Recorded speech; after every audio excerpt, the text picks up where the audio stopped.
నమస్తే సార్. నారా చంద్రబాబు గారు ఇక్కడ రేవంత్ రెడ్డి గారిని కలవడం దాసుకొని వచ్చారు కదా, దాని మీద రెండు రాష్ట్రాలకి డెవలప్ అయ్యే అవకాశం ఉందా? 100% ఉంటుంది.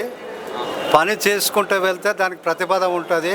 కానీ 10 ఏళ్ళ నుంచి కూడా రెండు రాష్ట్రాల సమస్యలను ఆ విధంగానే వదిలేయటం అనేది జరిగింది. కాబట్టి ఈరోజు చంద్రబాబు తీసుకునే ఒక మంచి నిర్ణయం తెలంగాణ రాష్ట్రానికి కానీ ఆంధ్ర రాష్ట్రానికి కానీ సముచితమైనటువంటి న్యాయం జరిగే విధంగా ముందు జరుగుతాయని తెలియజేస్తున్నాం. అదేవిధంగా నేను మునుగోడు నియోజకవర్గ ఇన్ఛార్జ్ బడుగు లక్ష్మి అని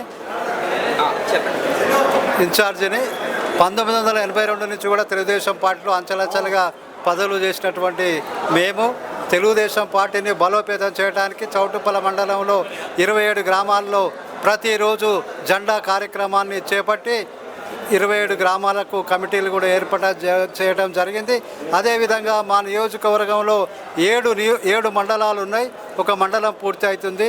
మిగతా మండలాలు కూడా ప్రతి గ్రామాల్లో జెండా పండుగను ఏర్పాటు చేసి కార్యకర్తలను కార్యోముఖులను చేసి రేపు జరగబోయే స్థానిక సంస్థల ఎన్నికల్లో బలంగా అభ్యర్థులను నిలబెట్టి వాళ్ళని గెలుపు కోసం ప్రయత్నం చేయాలని కోరుతున్నాము. అదేవిధంగా ఈరోజు తెలంగాణ రాష్ట్రంలో తెలుగుదేశం పార్టీకి పటిష్టమైనటువంటి నాయకత్వం ఉంది. నాయకులు లేకపోవచ్చు, కానీ తెలుగుదేశం పార్టీ ఒక మహావృక్షం లాంటిది. ఆ మహావృక్షాన్ని ఓడలు విడవికాలని చూసిరు తప్ప ఒక్క ఓడ ఉడవీక్తే 1000 ఓడలు పుట్టుకొచ్చేటువంటి తెలుగుదేశం పార్టీ మహావృక్షం.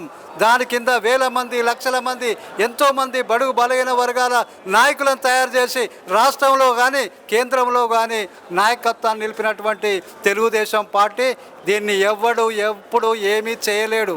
కేసీఆర్ గారు అనుకుంటూ నామమాత్రంగా లేకుండా చేయాలని, కానీ వాడు ఏమి చేయలేడు. వాని పార్టీ ఇవాళ అతల పాతాల లోకానికి వెళ్ళిందని ఈ సందర్భంగా తెలియజేస్తున్నాను.